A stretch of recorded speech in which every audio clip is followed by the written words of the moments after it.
tình tế sẽ anui cô bầm bè mẹ mai hoang chẳng là đa anui hàng ghé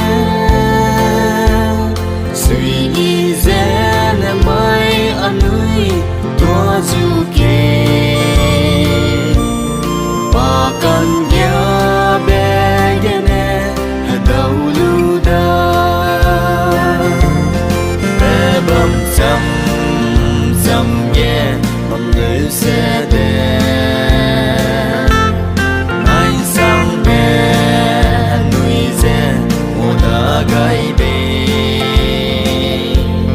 Christmas nè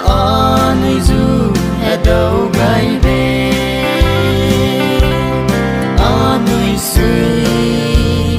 dê qua du kê suy y bé lê tê dê tua du kê để nè có hè rơi bé có nuôi kẻ kẻ chú nè mai nuôi hết đầu lưu đá bầu này là dễ đi ngao gai luôn mình đâu là lấy awang đang chờ đi về bầm chăm chăm ghé bầm lưu sẽ đen